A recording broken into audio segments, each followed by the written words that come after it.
예, 반갑습니다. 마음이 깨끗한 분들. 깨끗해서 깨끗한 것이 아니고요. 깨끗하려 해서 깨끗한 거예요. 다 더럽죠, 우리 마음은. 내 마음이 깨끗해라고 하는 사람의 마음은 절대 깨끗하지 않습니다. 내 마음이 깨끗해 하는 그 마음 자체가 벌써 깨끗하지 않은 마음이에요. 우리 큰 사회도께서 옛날에 이런 말씀을 한 적이 있습니다. 시어민 사회도께서 어떤 사람이 내가 많이 알아, 내가 지혜로워, 내가 잘났어 라고 누가 말한다면 그 사람은 지혜로운 사람도 잘난 사람도 아니다 이렇게 말했죠. 왜? 잘났으라고 말하는 그 마음 자체가 잘난 마음이 아니기 때문에요. 지혜롭다고 말하는 그 마음 자체가 지혜롭지 않기 때문에 그렇습니다. 그래서 우리 마음이 깨끗하지 않아요. 근데 우리는 마음이 깨끗해지려고 하죠. 깨끗해지려고 하는 그게 깨끗한 거예요. 그래서 여러분 다 마음이 깨끗한 분들입니다. 저번 시간에 인터뷰 편집하면서 이런 말들이 있더라고요. 누가 모화에 대해서, 의리섬에 대해서 물었는데 내가 엄청 세세하게 잘 설명하더라고요. 욕심과 화의 밑에 어리석음이 깔려 있으니까 욕심도 어리석음과 함께 일어나고 화도 어리석음과 함께 일어나고 어리석음 자체를 보기 힘드니까 별로 어느 신경 안 쓰고 욕심 이해하고 욕심 줄이면서 어리석음도 함께 줄어들고 화 보고 화 이해하면서 어리석음도 함께 줄어들고 그렇게 해나가는 거다라고 말을 했어요. 이렇게 말하면 거의 정답에 가깝죠. 근데 그것 들으면서 내가 굉장한 이질감을 느꼈어요. 왜 굉장한 이질감을 느꼈는가? 나는 그렇게 안 하거든요. 나는 그렇게 안 해요. 들으면서 이론적으로 말하면 그렇게 말할 거예요. 이론적으로 말하면 그렇게 말해요. 근데 들으면서 내가 수행하는 나 자신을 보니까 나는 전혀 그렇게 수행 안 해요. 이론은 복잡합니다. 이론은 분화되어 있어요. 이론은 분화해서 그 분화된 한 파트 한 파트에 대해서 설명하고 있어요. 욕심이 어떻고 화가 어떻고 의성이 어떻고 이땐 이렇고 저땐 저렇고 아는 마음이 어떻고 이렇게 막 분화되어 있죠. 여러분 그 분화된 하나를 따라가겠어요? 52가지 심소, 28가지 물질 여러분 따라가겠어요? 그 많은 걸. 그리고 다 잊어버렸지만 심수와 마음의 조합 그 복잡하거든요. 한때 그 다 외웠지만 따라가겠어요? 우리는 정말 일반적인 수행의 길을 가요. 그러면 나는 도대체 지금 수행을 어떻게 하고 있는가? 내 수행은 계속 변해가고 있거든요. 사실 내 수행은 계속 변해가고 있어요. 여러분에게 내 수행에 대해서 이야기할 때 보면 맨날 관심사항이 다르죠. 요즘 내가 수행적 관심 두고 있는 것은 대상과 함께 있는 마음이죠. 아는 마음이라 우리가 이름 붙이고 있는 이름이 아는 마음이죠. 우리가 아는 마음에 이름 붙이고 있는 이 마음에 관심이 있어요. 대상이 있으면 그냥 있어요. 근데 이 마음은 자의식이 없어요. 그냥 무조건 반사 같아요. 대상이 있으면 물론 조건 반사네요. 대상이 있으면 함께 있어요. 대상을 좋아하지도 대상을 싫어하지도 않아요. 대상이 있으면 그냥 함께 있는 거예요. 그 대상이 내 괴로움이든 내 화든 내 욕심이든 내 생각이든 냄새든 맛이든 그냥 함께 있어요. 함께 있는 마음이 마치 어떻게 표현하면 꼭 공기 같아요. 표현하자면 공기가 오물을 접하든 이런 묘사도 어디 있죠. 뭐 물이 오물을 만나든 무슨 뭐 향수를 만나든 꽃을 만나든 다 구분하지 않고 모든 걸 수용한다. 이런 묘사도 불교를 설명하는 어느 파트에 나오는 것 같아요. 마치 공기 같아서 대상을 분별하잖아요. 그냥 가서 붙어 있어요. 그냥 같이 일어나요. 그러니까 알아지는 것, 아는 마음의 반대편에 대해서 전혀 내 마음이 동요할 필요가 없는 거예요. 그냥 마음이 이런 거예요. 대상과 함께 그냥 있는 거예요. 그러니 이 아는 마음과 함께 있는 대상, 아는 마음과 함께 있는 대상에 대해서 내가 전혀 반응할 필요가 없어요. 내가 좋아할 것도 싫어할 것도 아니에요.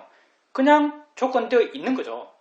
그래서 요즘은 대상과 함께 있는 이 마음을 이해하고 있고 이 마음에 관심이 있고 이 마음에 관심이 있어서 이 마음이 분명하게 이해되면요. 대상에 대해서는 무심해요. 내 몸이 아프든 내 숨이 깔딱거리든 내 생각이 번뇌스럽든 이 마음에 대한 이해가 있으니까 대상에 대해서 무심해요. 그러면 이런 수행은 어떤 입장인가? 이런 수행은 아주 지극히 일반적인 입장이에요. 모든 일어남이 이 구조거든요. 이거 이름이 연기죠. 사실은요. 함께 있음의 특성이에요. 우리가 뭐 화, 욕심, 어리석음 이렇게 하나하나 이름 지어진 그 구분을 따라가면서 이것 이해하고 1 이해하고 2 이해하고 3 이해하고 4 이해하는 게 아니고요. 1이 존재하는 특성, 2가 존재하는 특성, 3이 존재하는 특성 그게 연기예요. 두 개가 함께 있거든요. 눈과 색이 함께 있는 거예요. 귀와 소리가 함께 있는 거죠. 함께 있을 때만 존재해요. 모든 존재는요, 함께 있을 때만 존재해요. 연기 속에서만 존재해요. 그러니 이런 식의 이해, 내가 지금 이렇게 이해하고 있는 이 방향은요, 연기를 기본한 그런 이해의 방향이죠. 아주 일반적인 이해예요. 이름을 붙일 필요가 없어요. 우리가 안다는 이름을 붙이지만 이 안다는 이름까지도, 여러 번 말했지만 안다는 이름까지도 억지스러운 거죠. 그냥 있어요. 대상이 있으면 그냥 있어요. 이건 아무 의식도 없고 좋아하는 것도 없고 싫어하는 것도 없고 그냥 있어요. 그냥 있는 건데 이 마음이 괴로울 이유가 뭐 있겠어요? 이 마음이 좋아할 이유가 뭐 있겠어요? 이 마음이 두려울 이유가 뭐 있겠어요? 알아지는 것에 대해서.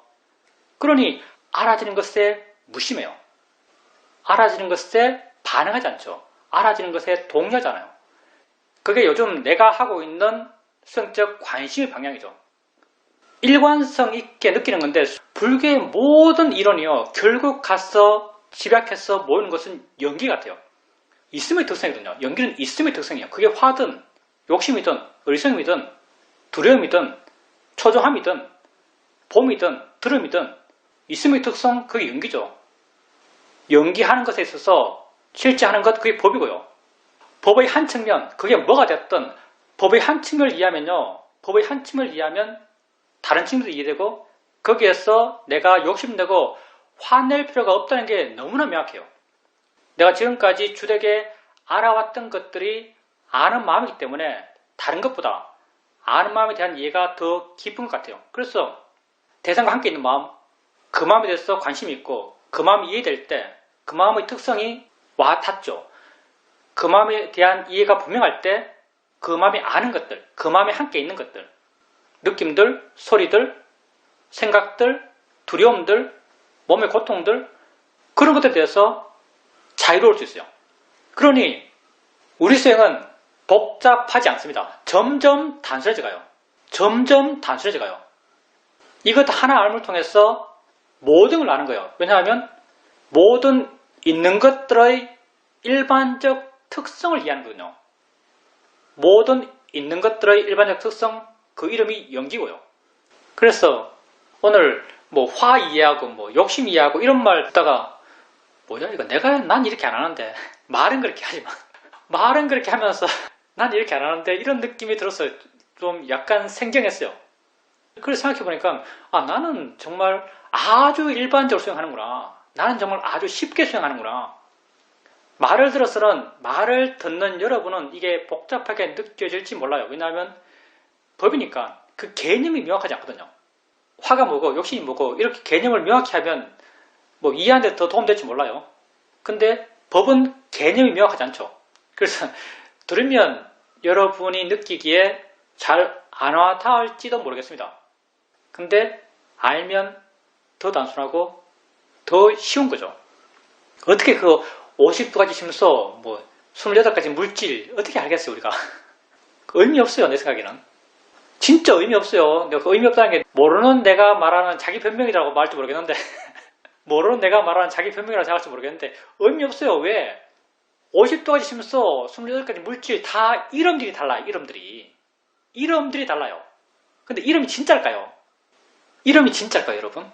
본다 듣는다, 본다 듣는다 명확히 다르죠. 안과 이예요. 안식과 이식이에요. 본다 듣는다 명확히 달라요. 그렇죠? 명확히 구분해요. 구분해서 설명해요. 본다 듣는다. 근데 과연 본다 듣는다가 다를까요? 본다 듣는다가 어떻게 존재하겠어요? 보는 마음은 보여지는 게 있을 때 이것과 연계해서 함께 있어요. 보여지는 게 있을 때 이것과 연계해서 함께 있는 거예요. 이 마음이 볼까요? 함께 있는 거죠. 연계해서 있는 거예요. 듣는 마음, 소리가 있을 때 소리와 연계해서 함께 있는 거예요. 이 마음이 들을까요? 우리가 일반적으로 생각하는 듣는다의 개념 여기 투영될까요? 합당할까요? 합당하지 않아요. 소리가 있을 때 소리와 함께 있는 거예요. 보여지는 게 있을 때 보여지는 것과 함께 있는 이 마음, 들려지는 게 있을 때 들려지는 것과 함께 있는 이 마음 두 개가 뭐가 다르죠? 성질적으로 존재의 양상에 있어서 뭐가 다르죠? 다름을 발견할 수 없어요 나는. 근데 이걸 다르다고 말하면서 설명을 쫙 펼치고 있는 게 아비다마 같은 거죠. 여러분들은 말을 떠나고 언어를 떠나고 이름을 떠나요. 물론 맨 처음 수행을 시작할 때는 말에 의지하고 이름에 의지해요. 근데 수행을 해나갈수록 이런 말들과 정의들과 이름들을 버려가요. 버릴 수밖에 없어요. 왜? 실제는 그런 게 없으니까. 그래서 수행이 점점 단순해져 가고 점점 쉬워지고 점점 미세해지죠. 좀 묘해져 가요, 계속. 질문입니다.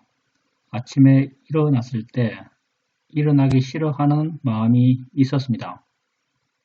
그 마음이 있을 때 특별히 반응하지 않으면서 그 마음을 있는 그대로 받아들이면서 지켜보고 있었습니다. 별로 대수롭지 않게 그렇게 볼 수 있었습니다. 그리고는 내가 쓰고 있는 수행 일기를 읽으면서 점점 그런 나태한 마음에서 조금씩 벗어나서 마음이 좋아져 갔습니다. 그리고 동생에게 온 카톡을 읽고 답장을 쓰면서 처음에는 상당히 상투적인 분위기에서 말하고 걷고 이렇게 평범하게 산다는 것이 얼마나 대단한 것인가 라는 내용의 카톡 답장을 했습니다. 그 답장을 하면서 정말 내 마음에서 카톡의 내용처럼 살아있다는 것, 이렇게 본다는 것, 이렇게 듣는다는 것, 이렇게 걷는다는 것에 대한 경의가 느껴졌습니다. 그 내용들이 내 마음에 확 와 닿았습니다. 이전에도 다른 사람과 법담을 하면서 내가 다른 사람에게 법담을 하고 있었지만 그 내용이 내게 와서 내게 바른 충격을 주었던 적이 있습니다. 그때도 마치 내가 하는 법담에 내가 감동한 듯한 그런 느낌이 있었습니다. 보살님이 항상 자기에 관심 있을 때 우리 수행이라는 게 딴 것도 아니잖아요. 내 안에 마음을 두는 거예요. 그리고 다 소리나 느낌들 이런 것을 다 내 안의 작용으로 알아가요. 이렇게 내 안에 마음을 두고 내 안에서 일어나는 것으로 이렇게 알아갈 때 법담한다 말하잖아요. 내가 옛날에 사이도랑 인터뷰할 때 이런 인터뷰를 한 적이 있어요. 누구랑 말을 할 때 내가 분명히 그때는 알아차림이 굉장히 날카로울 때였으니까 마음이 항상 내 안에 있었죠. 누구에게 말을 하고 있는데 분명히 내가 말을 상대에게 하고 있어요. 내가 말을 상대에게 하고 있는데 내가 내 느낌상 꼭 말을 나 자신에게 하는 것처럼 느껴져요. 내가 남에게 말하는데 꼭 내 자신에게 말하는 것처럼 그렇게 느껴지는 거죠. 왜냐하면 마음이 내 안에 있으니까. 그래서 내가 내 말을 들어요. 만약 그게 법과 관련된 이야기라면 내가 법을 이야기하고 그 법에 대한 이야기를 내가 듣고 또 내가 감동해요. 이렇게 말하니까 사이도께서 엄청 좋아하시면서 박장대소하시면서 그래 말할 때는 그렇게 말해야 된다 라고 하면서 덧붙인 말이 나는 항상 그렇게 말한다. 나는 항상 그렇게 말한다. 이렇게 말씀하셨어요. 그러니까 마음이 항상 내게 있는 사람들은요 모든 자극이 내게 주는 자극이에요. 보살님이 카톡을 이렇게 쓸 때도 보통 사람들은 마음이 상대에 가서 그 카톡 내용이 상대에게 전해지는 카톡 내용이에요. 근데 마음이 내게 있는 사람은요 카톡 내용을 쓰면서도 그게 내게 전해지는 내용으로 와닿아요. 그래서 그 내용에 대한 감동을 내가 받는 거죠. 모든 게 내게 영향을 줘요. 실제로 내가 카톡을 보낸댔어. 그 카톡이 뭐 상대에게 날아가요. 실제로 나의 경험이에요. 내가 상대에게 말하잖아요. 상대에게 말할 때 내 말을 상대가 듣는지 안 되는지 난 몰라요. 나의 경험은요. 내 말을 내가 듣는 거예요. 여러분이 아는 경험은요. 내 말을 내가 듣는 게 나의 경험이에요. 카톡을 쓰면요. 내 글을 내가 보는 게 나의 경험이에요. 이 글이 상대에게 날아가서 상대가 어떻게 반응할까? 이걸 여러분은 어떻게 알아요? 이건 상상이에요. 상상. 여러분의 알매 없는 거예요. 여러분 알매 있는 건 카톡에 글을 쓰면 그 글은 내 글이고 내가 보고 내가 감동하는 글이고요. 내가 말하면 그 말은 내가 듣는 말이에요. 그러니 자기에게 관심 있는 사람은요. 다 내게 주는 자극들이에요. 나의 알머의 대상들이고 그게 법과 관련된 것이고 지혜와 관련된 것이라면 거기에서 내가 법에 대한 이해가 깊어지고 내게 어떤 지혜적 공감이 생겨나요. 그러니까 그때 보살님 마음이 굉장히 좋았겠죠. 자기 안에 확고한 알아차림이 있었겠죠. 그렇기 때문에 그렇게 말하는 게 내가 말하지만 자신에게 말하고 내가 쓰지만 내게 쓰는 것 같이 그렇게 느껴졌을 겁니다. 말할 때 꼭 내게 말하는 것처럼 그렇게 그 경험할 때는 굉장히 이상해요. 이상할 수밖에 없죠. 왜냐하면 지금까지는 계속 내가 남에게 말한다고 믿고 남에게 말한다고 느끼면서 말을 했어요. 근데 마음이 확고하게 내 안에 있으면 꼭 내게 말하는 것처럼 느껴지는 거죠. 굉장히 다른 어떤 삶의 체험이에요. 지혜로서 체험하면 다 다르게 느껴지죠. 보통은 어리석음으로 살아가다가 이렇게 지혜 있는 순간을 만나면 굉장히 다르게 느껴지고 신기하게 느껴집니다. 질문입니다. 저번 시간에 스님에게 밥하기 싫어하는 마음에 대해서 질문을 드렸습니다. 그러니까 스님께서 그 시간 동안 수행해 보라라고 하셨습니다. 스님의 말씀을 따라서 밥을 할 때 내지는 밥하기 싫을 때 그때 일어나는 육문에서의 일어남을 바르게 알려고 했습니다. 이렇게 알아가다가 한 번은 설거지를 하고 있는데 순간 직관적으로 알아진 것이 싫어한다는 것은 관념을 대상으로만 일어나는 것이구나라는 것이 확실하게 이해되었습니다. 싫지 않은 것에 대해서는 싫어하는 마음을 일으킬 수 없다는 것이 확실하게 이해되었습니다. 그리고 내가 밥하기 싫어하는 것은 밥한다라는 그런 관념을 싫어한다고 알았습니다. 이렇게 알게 되니까 그때는 마음이 아주 좋았습니다. 그렇지만 그 좋은 마음 상태가 계속 유지되지는 않았고 왔다 갔다 하면서 생활할 수 있었습니다. 또 하나는 사유적으로 알게 된 것인데 내가 받아들여라, 수용해라, 항복해라는 말을 수없이 들었습니다. 그렇지만 나는 밥하기 싫어하는 나 자신을 수용할 수 없었습니다. 왜 그런가라고 생각해 봤는데 그건 가족을 위해서 기꺼이 밥을 해야 돼. 진심으로 가족을 위해야 돼. 이렇게 나 자신에 대해서 정해놓은 것이 아주 강했고 이런 정해놓은 것에 벗어나는 것에 대해서 내가 수용할 수 없었다는 걸 알 수 있었습니다. 진정 내가 내 자신에게서 일어나는 모든 것을 받아들일 수 있다면 그게 바로 열반이겠구나라고 생각되었습니다. 받아들이는 마음이 사실은 반응하지 않는 마음이에요. 정말 진정으로 100% 받아들일 수 있다면 그 마음은 거기에 대해서 반응하지 않아요. 반응하지 않는 마음은 그게 우백가의 마음이고요. 완전한 우백가의 마음은 그게 아란의 마음이죠. 그러니까 완전히 받아들인다. 그러면 그게 해탈 열반이다. 그 마음은 라고 말하는 것도 일맥 틀린 건 아닌 것 같아요. 근데 우선 보살님이 받아들여야 하는 게 뭔가 하면요. 그 밥하는 걸 받아들이는 말이 아니에요. 받아들인다는 것은요. 보살님이 지금 이 순간 현재 체험하는 것을 받아들인 거예요. 싫어하는 마음이 일어났죠. 싫어하는 마음이 일어나지 말아야 해. 이건 안 좋은 거야. 이렇게 보지 말라는 거죠. 싫어하는 마음이 생기는 건 자연스러워요. 이렇게 받아들일 수 있었을 때 싫어하는 마음을 단지 마음으로 대상으로 자연의 이치로 볼 수 있는 마음의 여유가 생겨나요. 보살님이 사전에 정해놓은 게 있죠. 나는 엄마야, 가족의 일원이야, 가정에서 나의 역할은 이거야, 나랑 가장 가까운 남편, 아이들을 위해서 마땅히 해야 될 거야. 이런 당위성의 그물 같은 거죠. 당위성의 그물로 자기를 사고 있는 거죠. 그런데 자기가 자기에 대해서 부여했던 이 당위성에 맞지 않는 게 나타나는 거죠. 왜냐하면 그 그물이 사실은 안 맞죠. 보살님이 그런 사람이 아니에요. 보살님이 남을 위해서 기꺼이 희생하는 사람이 아니에요. 우리 다 그래요. 우리가 남을 위해서 기꺼이 희생하는 사람이 아니에요. 내가 없는 사람이 아니에요. 내 이익을 안 챙긴 사람이 아니에요. 나랑 같은 일을 할 수 있는 다른 사람이 있을 때 그 일을 딴 사람에게 안 시키고 기꺼이 내가 해줄 수 있는 그런 사람들이 아니에요. 그러니 그런 당위성을 버리세요. 자기를 인정하세요. 하기 싫어요. 보살님은 개인이에요. 개인으로서 개인이 조직 속에서 역할을 하는 거예요. 그러니 보살님에게 그렇게 싫은 마음이 생기는 건 자연스러워요. 내가 어떻게 돼야 돼라고 정해놓으면요. 그건 괴로움의 원인입니다. 왜냐하면 나는 그런 사람이 아니니까. 보살님은 그런 사람이 아니에요. 보살님 자신의 그런 본래의 모습을 인정하세요. 그게 자연스러워요.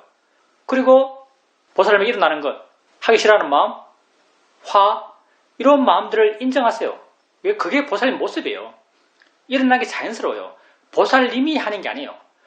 보살님이 하기 싫어하고 보살님이 화낸다고 생각하니까요. 그게 보살님에게 부담이 돼요. 그런 사람이 되면 안 되기 때문에. 근데 보살님이 하는 게 아니에요. 화는 날만 해서 났고요. 싫어하는 마음은 일어나면 해서 일어났어요. 받아들이세요. 그리고 그 마음들을 마음이야, 대상이야 하면서 바르게 아시면 돼요. 알면 물러나고 물러나면 가벼워지고 가벼워지면 그 마음들이 약해져요. 그리고 보살님이 아까 싫어할 수 있는 것은 관념뿐이다라고 말씀하셨는데 그 말도 당연히 정답이죠. 우리는 관념만을 싫어할 수 있습니다. 밥하는 걸 싫어할 수 있어요. 관념을 싫어하는 것은 또 어쩔 수가 없죠. 우리 마음은요, 워낙 거기에 습이 됐기 때문에 가만히 놔두면 관념으로 흘러가요. 끊임없이 실제로 관심을 돌려야 돼요. 그게 우리 수행이죠.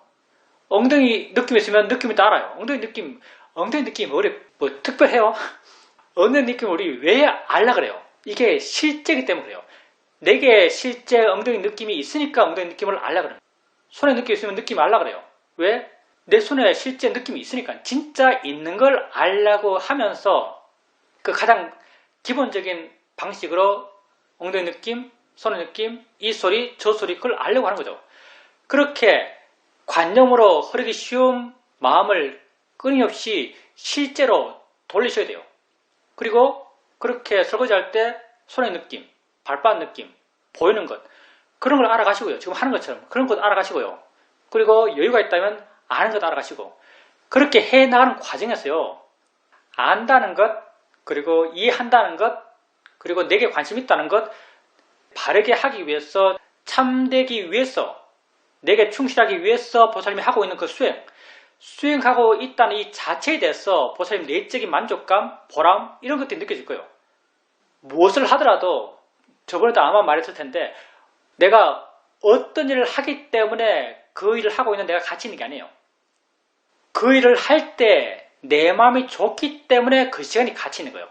그게 설거지든 청소든 그 일을 할 때 내 마음에 사띠, 사마디, 지혜가 있다면 그 시간은 내게 소중한 시간이고 가치 있는 시간이고 보람된 시간이에요. 내가 만족할 수 있는 시간이에요. 보살님 삶에서 두고 있는 그런 가치를요. 그 활동의 내용, 밥을 한다, 청소한다, 설거지한다 이런 내용이 되지 말고요. 보살님이 실제를 이해하려고 그러고 법의 마음을 두려고 그러고 이렇게 진정한 진실한 나 자신을 이해하려고 하는 자신의 노력, 바른 마음이 되기 위한 자신의 노력하고 있는 그 자체에 관심을 두고 그 자체의 가치를 느껴보십시오. 정말 보살님이 거기에 가치를 느낀다면요. 뭘 해도 상관이 없어요. 나는 그럴까요? 나는 뭘 해도 상관없을까요? 요즘은 좀 그렇습니다. 옛날에 뭘 해도 상관이 많았는데 가치 있는 것, 가치 없는 것 차이가 컸었는데 쓸데없는 일을 한다고 느끼고 쓸데없는 일을 하면서 마음이 안 좋아진 적도 많았죠. 많았는데 요즘은 이런 굴레를 좀 벗은 것 같아요. 뭘 하더라도 별로 상관이 없어요. 완벽히 그런 건 아니고요. 뭘 하더라도 뭘 하면서 같이 느낄 수 있는 것을 발견할 수 있어요. 물론 수행에서 법에서 발견할 수 있는 거죠. 이것도 어느 정도 수행의 능숙도와도 관련이 있는 것 같습니다. 실제 끊임없는 가치, 끊임없는 관심을 일으킬 수 있는 것은 법이거든요. 왜? 법은 정함이 없거든요. 이름이 없어요. 그래서 이름이 없고 정함이 없고 형태가 없고 고정된 게 없기 때문에 관심이 계속 있어요. 이름이 있고 고정되고 정해지면요. 관심이 있을 게 뭐 있겠어요. 노란색이잖아. 노란색이지 무슨 관심이 있어요. 근데 보는 마음은요. 이름이 비록 보는 마음이지만 이름만 보는 마음이지 그건 보는 마음이 아니죠. 일어나고 있어요. 작용하고 있어요. 현재 있어요. 존재해요. 진행돼요. 뭔지 모르겠어요. 보여지는 것과 함께 반응해요. 이렇게 실제 하는 법을 활동 속에서도 이해할 수 있으니까요. 걷든 일을 하든 활동 속에서도 이렇게 실제라는 법을 이해할 수 있으니까 관심이 생기고, 관심이 생기니까 가치가 느껴지고, 가치가 느껴지니까 그 순간에 확신이 생겨나고, 그 순간에 확신이 있으니까 일 자체가 무의미해서 기분 나쁘지가 않아요. 왜? 난 유의미한 일을 하고 있으니까. 마땅스러운 일이 무의미하게 느껴지지만 내가 더 가치 있게 느끼는 실제라는 법을 이해하는 일을 하고 있는 거죠. 그러니 나는 그 활동에 별로 관심이 없어요. 활동을 하고 있지만 내 마음이 하고 있는 것에 관심이 있는 거죠. 그러니까 보살님도 일을 하세요. 근데 가치를 찾으세요. 자기 삶의 가치를 찾으세요. 보살님 삶의 가치는요, 설거지 하는 데 있지 않아요. 설거지가 뭐 그리 가치 있겠어요. 청소하는 데 있지 않아요. 청소 없으면 가치가 있겠어요. 보살님 삶의 가치는요, 자기를 이해하고 자기를 발견하고 자유로워져 가는, 마음이 변해가는, 거기에 가치가 있습니다. 보살님은 마음이고요. 물론 대상과 함께 있는 마음이지만 한쪽으로 말하면 마음이죠. 보살님은 마음이고요. 마음은 변해가고요. 변화의 방향에서 옳고 바르고 참되고 가치 있는 방향이 존재해요. 그게 붓다가 제시하신 방향이죠. 보살님은 그 옳고 바르고 참되고 가치 있는 방향으로 마음을 변화시킬 수 있어요. 그리고 지금 그 변화시키기 위한 노력을 하고 있어요. 그러면 그렇게 바른 방향으로 노력하고 있는 나의 현재, 이 가치 없겠어요? 가치 있죠. 근데 그 시간에 나의 외형이 설령 설거지하는 건 뭐 어때요? 나의 외적 행동이 설령 밥을 하는 건 뭐 어때요? 내 마음이 하고 있는 것은 진리, 참됨을 추구하고 있는데요. 그러니까 정말 내가 참된 것, 바른 것, 옳은 것, 향상된 것, 그걸 추구하고 있는데 뭐 설거지하고 밥하고 그런 데 신경 쓰겠어요? 그런 건 하죠. 그러니까 진정 가치 있는 것, 진정 참된 것, 그걸 한번 찾아보십시오. 그러면 활동의 이름으로부터 좀 더 자유로워질 수 있을 겁니다. 질문입니다. 오늘 수행 일기의 제목이 공기처럼 생각이 항상 있었구나란 내용이었습니다. 설날 때 음식을 아주 많이 먹었을 때 그때 아주 강한 생각이 일어났었습니다. 그렇게 일어나는 생각을 알면서 또 알게 된 것이 이렇게 강한 생각만 있는 것이 아니라 작고 미세한 생각들이 끊임없이 있었구나란 것을 알게 되었습니다.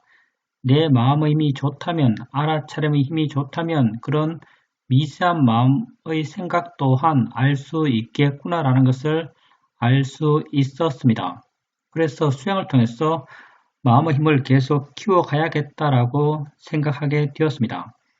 생각이라는 것은 그것을 믿어달라거나 좋다거나 그런 것이 그 본질이 아니라 생각이라고 하는 것은 그 있다는 것이 그것의 본질이라고 생각됩니다.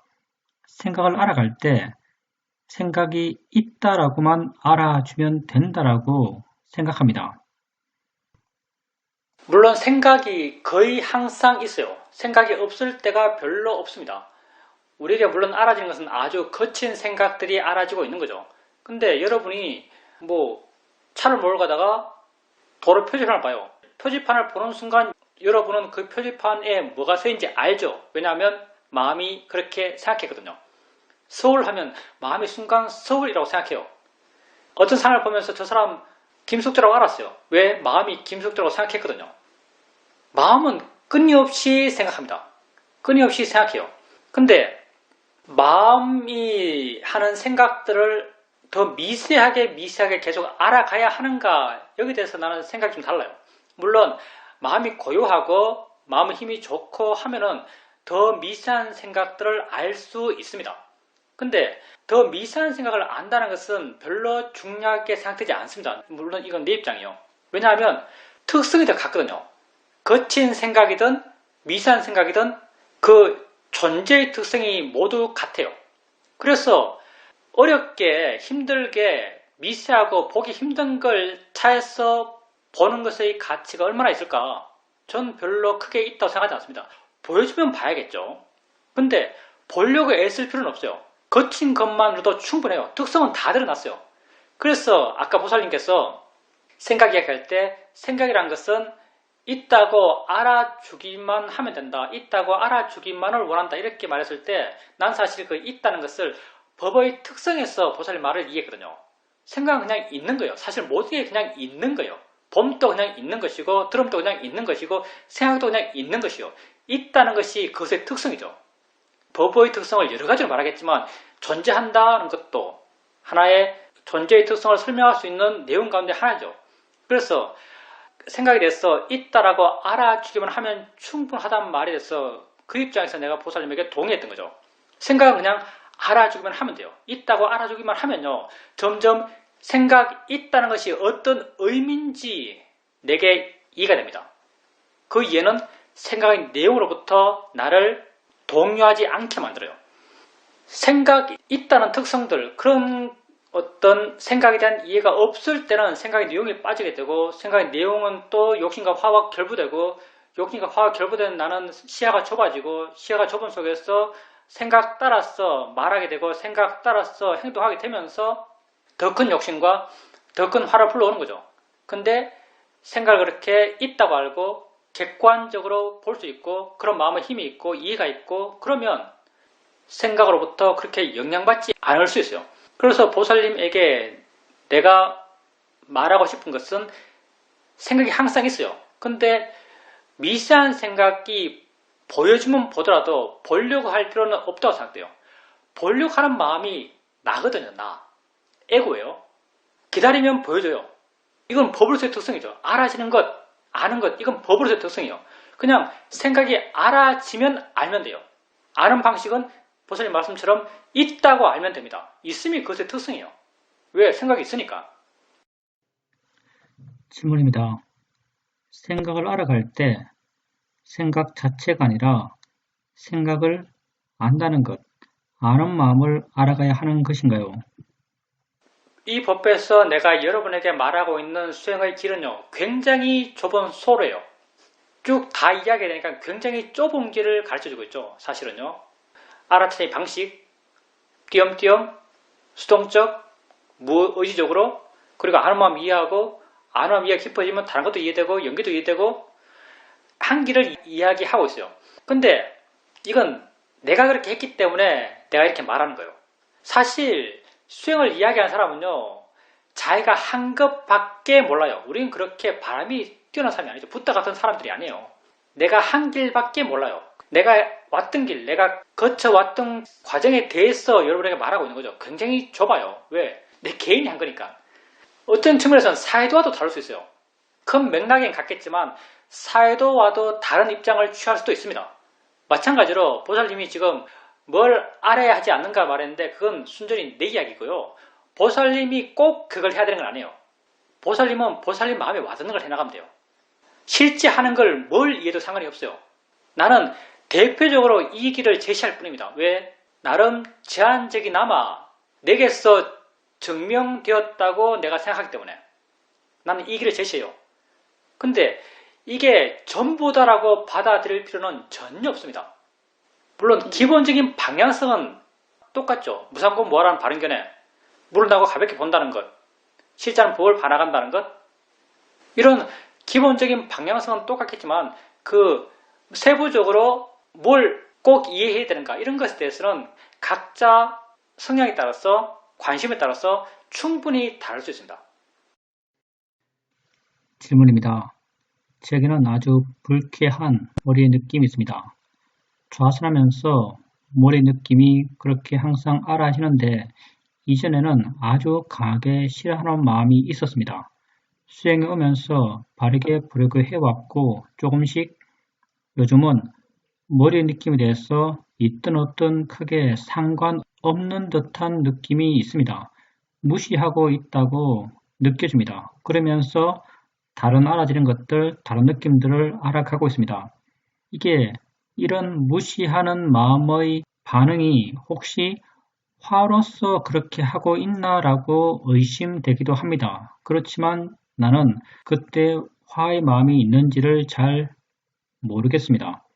그런데 일어나서 일상의 삶을 하고 삶 가운데서 수행하고 있을 때 그때 갑자기 머리의 느낌이 강하게 알아지게 되면 분명하게 화가 느껴집니다.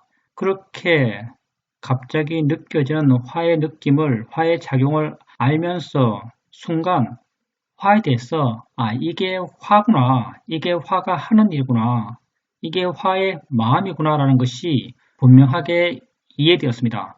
내가 지금까지 화라고 수없이 생각했지만 그렇게 분명하게 화다, 화가 뭐다 라는 것을 이해한 것은 처음인 것 같습니다. 그럼 그때 이게 화의 특성이구나로 알았을 때 화가 확 줄든가요? 마음이 확 가벼워지는가요? 가벼운 변화가 느껴졌어요. 어떤 이해가 생겼을 때 그 이해가 진짜 통찰지인가? 통찰지를 해서 통찰지가 별것 아니죠. 실제를 이해해서 그 이해가 내 고통을 줄이면 그게 통찰지예요. 통찰지인가? 그것은요, 마음의 느낌으로 알 수 있는 거예요. 크게는 가벼워지는 걸로, 마음이 부드러워지는 걸로, 마음이 물러나는 걸로 우리는 그 지혜를 확인할 수 있죠. 그리고 지혜에 좀 더 익숙해지면 지혜가 주는 느낌이 있어요. 지혜 있을 때 생기는 느낌. 이제 보살님이 말씀하신 건 그 느낌이죠. 이해한 듯한 느낌. 그렇게 화가 뭔지 이해했다라고 보살님에게 느껴져요. 그러면 그게 이해한 게 맞죠. 보살님이 화를 이해했어요. 그럼 화를 이해했다면 화에 대해서 마음이 가벼워졌을 거예요. 그 가벼움이 마음에 생겼을 겁니다. 그게 분명히 알아졌는지는 모르겠지만 마음이 가벼워졌을 겁니다. 근데 화에 대해서 이해한 것, 그런 이해는 계속적으로 화가 날 거니까 계속적으로 이해가 깊어져 갈 거예요. 근데 머리의 느낌을 특정해서 말한다면 사실 머리의 느낌이 보살님이 큰 문제잖아요. 머리에 꼭 두통 같은 느낌이에요. 보살님이 이번에 말씀하신 거 들어보면 좌선하실 때 머리 느낌을 가볍게 알 수 있었다 그랬어요. 있는 것이 별로 큰 문제가 안 됐다 그랬어요.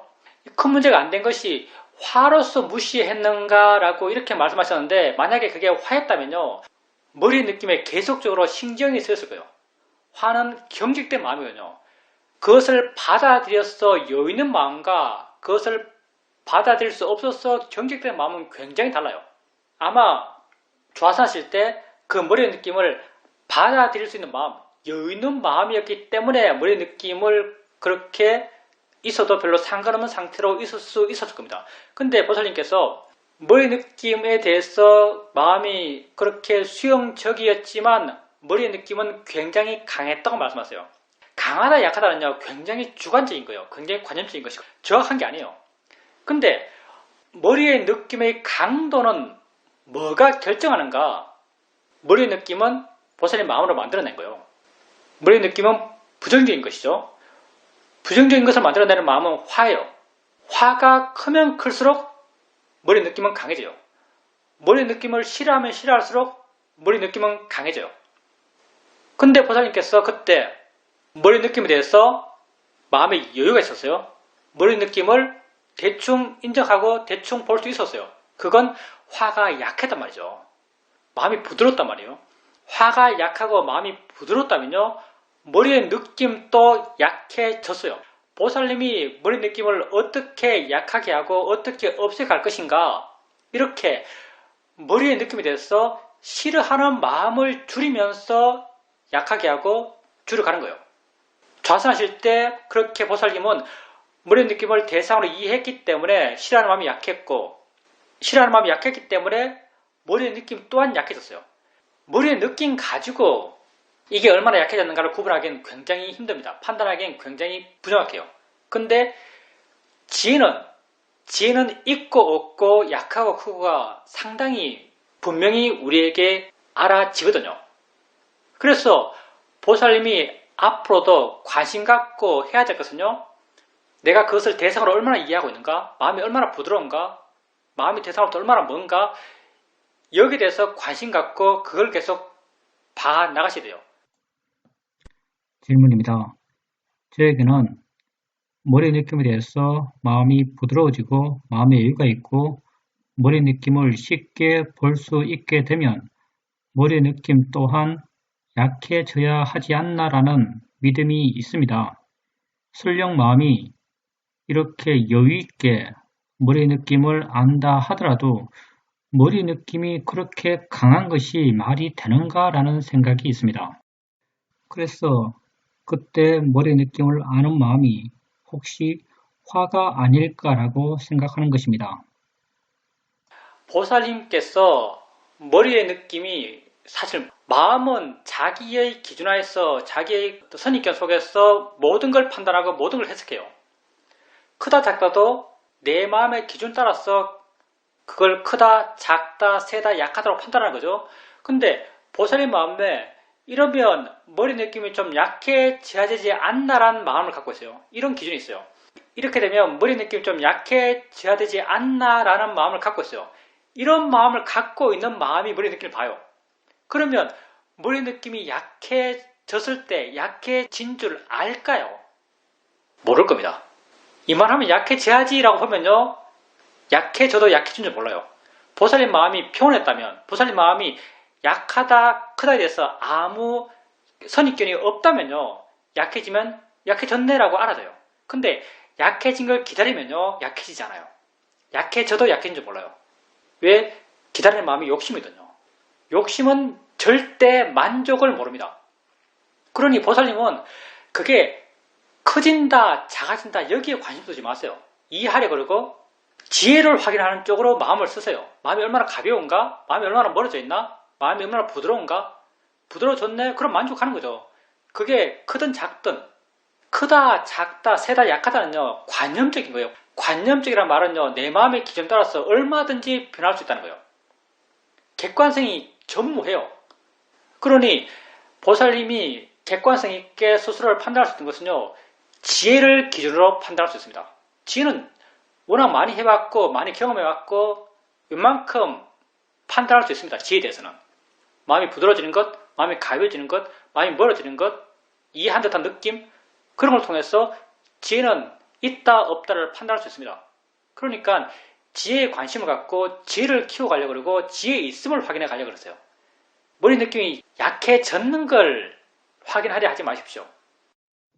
질문입니다. 저는 좌선을 할 때 시간을 정해놓고 하고 있습니다. 그런데 어떤 때는 생각이 아주 많이 일어납니다. 일어난 생각을 바르게 보려고 하지만 생각은 멈추지 않고 계속 일어납니다. 이렇게 생각이 계속 일어날 때 생각 일어남이 괴롭다라고 느껴집니다. 그리고 좌선을 그만하고 싶다고 생각됩니다. 그만하고 싶다란 그 마음 또한 내가 본다라고 저는 생각합니다. 그렇게 이렇게 저렇게 수행하다가 정말 하기 싫어서 눈을 뜨게 되면 좌선 시간이 약 10분 정도 남아 있습니다. 이럴 때 계속 그 마음들을 보면서 좌선 시간을 다 채워야 하는지 아니면 그만해도 되는지 알고 싶습니다. 우선 바르게 한번 수행하는 게 중요하고요. 그러니까 보살님 같은 경우 그만하고 싶다라는 마음이 생겨나요. 그 화의 마음이죠. 그만하고 싶다는 마음이 생겼을 때 마음이 이러네? 마음이 하네? 이렇게 한번 알아주고 알아줘도 마음이 가라앉고 고이지 않으면은 뭐 어쩔 수 없죠. 괴로움을 기꺼이 계속 받을 필요는 없습니다. 단지 한번 바르게 보고 그만두는 걸 원하고요. 또 하나 사전에요. 보살님께서 생각이 계속 일어나는 것에 대해서 괴로워하세요. 생각이 계속 일어나는 게 왜 괴롭죠? 생각 원래 평소에도 엄청 계속 일어나요. 좌선하면서는 보살님이 생각이 일어나면 안 된다고 생각하시나요? 아니면 생각이 일어나면 생각을 정확히 알아야 한다고 생각하시나요? 질문입니다.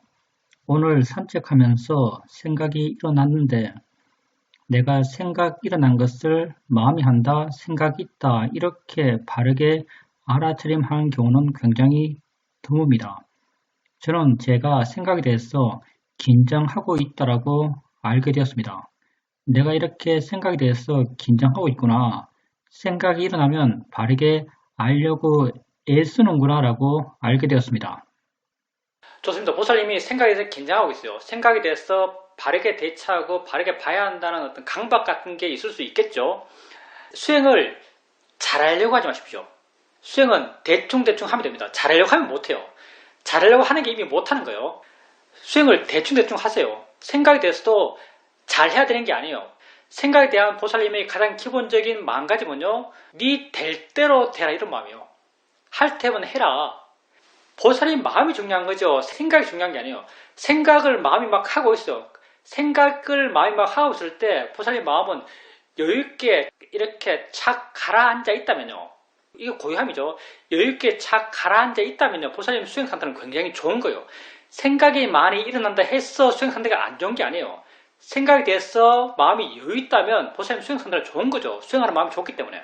그러니까 생각이 많이 일어나요. 그 생각을 하나하나 잘 알아차림을 해야 한다 하면요. 마음은 긴장하게 되고요.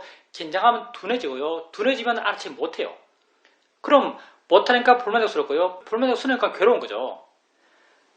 그러니 생각을 하나하나 잘 알려고 하지 마십시오. 그렇게 생각이 많이 일어나면요. 그냥 전체적으로 생각 많이 일어나네라고 두리뭉실하게 생각의 존재를 인지해주면 돼요. 두리뭉실하게. 생각 많이 있네라고 두리뭉실하게 전체적인 생각의 존재를 인지해주면 그것 또한 생각을 바르게 알아차림하고 있는 거예요. 그렇게 인지해주고 하면요. 수행하는 마음은 가볍습니다. 수행하는 마음은 여유가 있어요. 질문입니다. 생각을 할 때 생각에 끌려간다는 것은 알아차림을 놓친다는 것입니다. 제가 생각에 대해서 이런 반응을 하는 것은 생각이 일어나고 끌려가고 다시 나왔을 때 알아차림 놓쳤네라고 발견하고 또 좀 알아차림 하다가 또 생각의 내용에 끌려가고 또 알아차림 놓치고 또 나와서 알아차림을 놓쳤다라고 발견하고 이렇게 되다 보니까 생각에 대해서 마음이 긴장하는 것 같습니다. 알아차림은 생각 아니라도 많이 끊깁니다. 알아차림이 끊기는 것도 자연스러운 거예요. 그러니 강한 생각이 나서 강한 생각이라는 것은 내용에 대해서 내가 큰 가치를 부여한 생각이 강한 생각이에요. 강한 생각이 일어났어요. 강한 생각이 일어나면 그 생각에 빠지는 건 자연스러운 거죠. 빠졌어요. 빠졌다가 나올 때가 있겠죠. 나올 때 한번 생각이 있었네, 생각했네라고 알면 됩니다. 과거는 과거예요. 과거는요 이미 매몰 비용이에요. 매몰 비용은 현재 판단에 영향을 주면요 이건 그릇된 판단을 해요. 과거는 과거로 지나갔어요. 영향을 안 줘요. 수행 안 한 건 이미 과거예요. 지금 수행하고 있으면 지금 수행하는 것에 만족할 수 있습니다. 생각에 빠졌다가 나왔어 생각이 있었네라고 알면요 아는 그 순간 수행하고 있는 겁니다. 그때 수행하면 되는 것이고요. 그때 수행하고 있다면 수행하는 것에 만족할 수 있어요. 그 이전에 수행하지 않는 것에 불만족할 필요가 전혀 없어요. 과거는 과거예요. 없는 거예요. 현재 있는 것에 마음을 두고요. 있는 것에 가치를 아세요. 생각에 빠졌다가 나와서 생각했다고 안다면 보살님은 수행하고 있는 겁니다. 그걸로 충분한 건데요. 그 순간 잘 살고 있는 건데요. 그 순간 기뻐할 수 있는 일이에요. 수행을 너무 잘 하려고 하지 마십시오. 지금 이 순간 할 수 있는 것만큼 하면 돼요.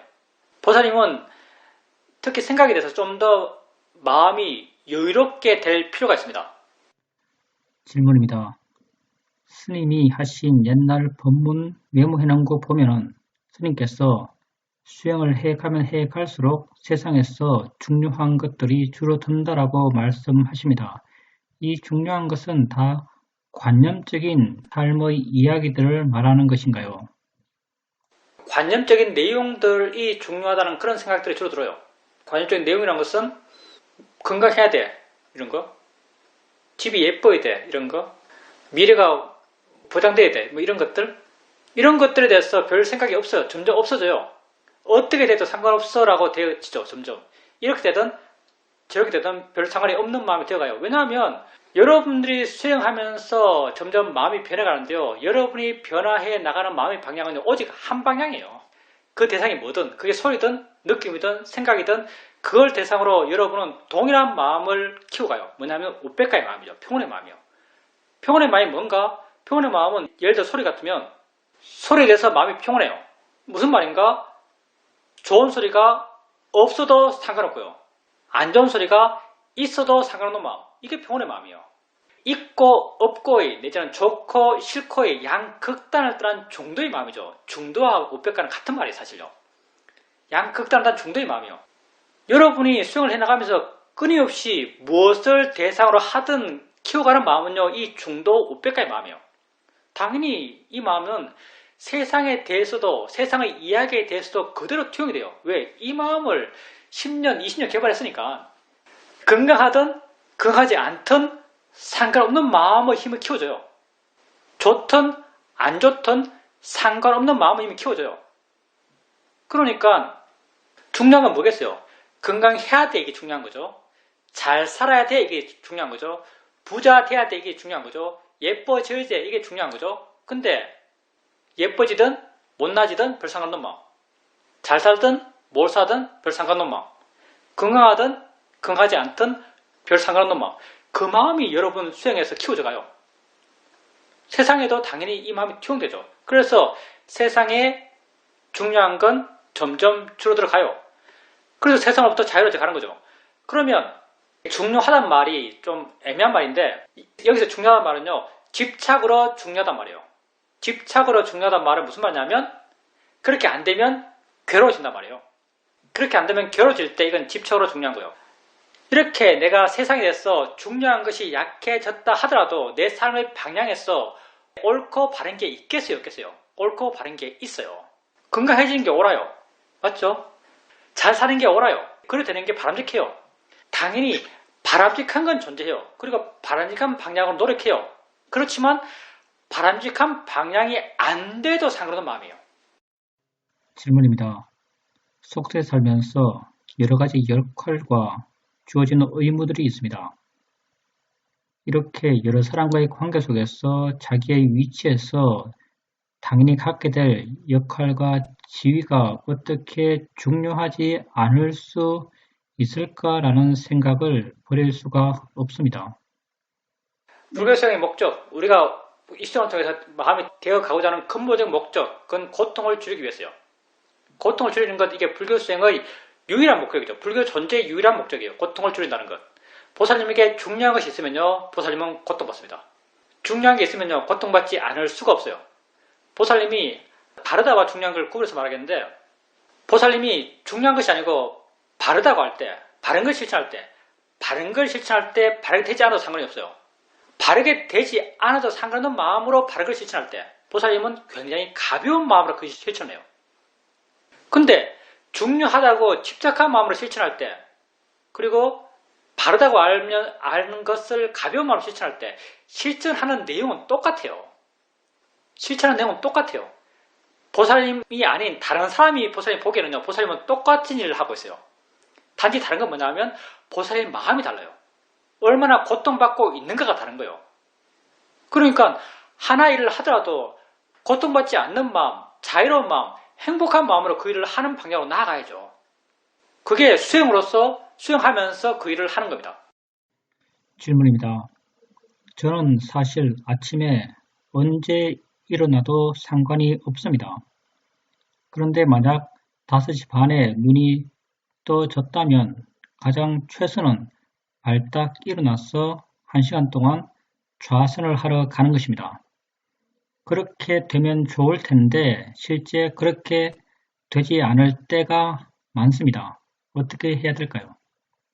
보살님 삶에 여유가 있죠. 언제 일어나도 상관이 없어요. 그러면 언제 일어나도 상관이 없으면 정말 언제 일어나도 상관이 없을까요? 그렇지 않아요. 보살님이 언제 일어나야 하는가? 보살님이 일어나야 한다라고 믿고 있는 시간이 있어요. 보살님이 일어나야 한다고 믿고 있는 시간에 일어나셔야 돼요. 만약에 보살님께서 이 정도 시간에 일어나야 되라고 믿고 있는 시간에 일어나지 않으면요, 보살님 마음이 나빠져요. 마음이 좋아지는 생활을 하셔야 돼요. 왜냐하면 내가 해야 한다는 것을 하지 않으면요, 마음은 나빠져요. 해야 한다고 마음 믿고 있는 걸 하면요, 마음은 좋아져요. 그러니 보살님의 큰 목적, 그건 마음이 좋아지는 것, 행복해지는 거예요. 아침에 일어났어요. 눈을 떴어요. 보살님이 해야 한다는 걸 아는 게 뭔가? 눈 뜨고 일어나서 1시간 정도 좌선해야 돼 라고 믿고 있어요. 근데 안 해요. 안 하고 나면 마음이 찝찝하죠. 물론 보살님이 진심으로 이해한다면, 어제 정말 무리했어, 오늘 좀 쉬어야 돼, 건강을 위해서, 이렇게 보살님이 진심으로 이해한다면 쉬어도 돼요. 근데 좀 쉬자라는 마음이 번낼 가능성이 굉장히 높거든요. 많은 경우 번낼 수 있어요. 예, 게으름, 욕심이죠, 일종의. 번뇌의 마음이 보살님에게 속삭일 때, 좀 쉬어도 돼라고 속삭일 때, 그때는 그 말을 안 듣는 게 보살님의 행복을 위한 길입니다. 번뇌에 따라 행동하지 않으면요, 마음이 기뻐져요. 그것도 보살님 관찰해 보세요. 쉬자란 마음을 따라서 쉴 때가 있을 거고, 이렇게 쉬었을 때, 쉬고 난 뒤에 마음이 좋은가, 마음이 안 좋은가, 마음의 느낌이 좋은가, 마음의 느낌이 안 좋은가, 마음의 느낌이 안 좋다면 그건 번뇌예요. 마음의 느낌이 좋다면 합당한 이유가 있는 거예요. 일어났을 때, 쉬자에서 쉬다가 자리에서 일어나셨을 때 마음의 느낌을 보세요. 생활에서의 결정은요, 보살님이 마음이 좋아지는 방향으로 결정을 하셔야 됩니다. 거의 많은 경우 보통 일어나겠다고 생각했던 시간에 일어나서 좌선하는 것이 보살님 마음에 훨씬 좋아요.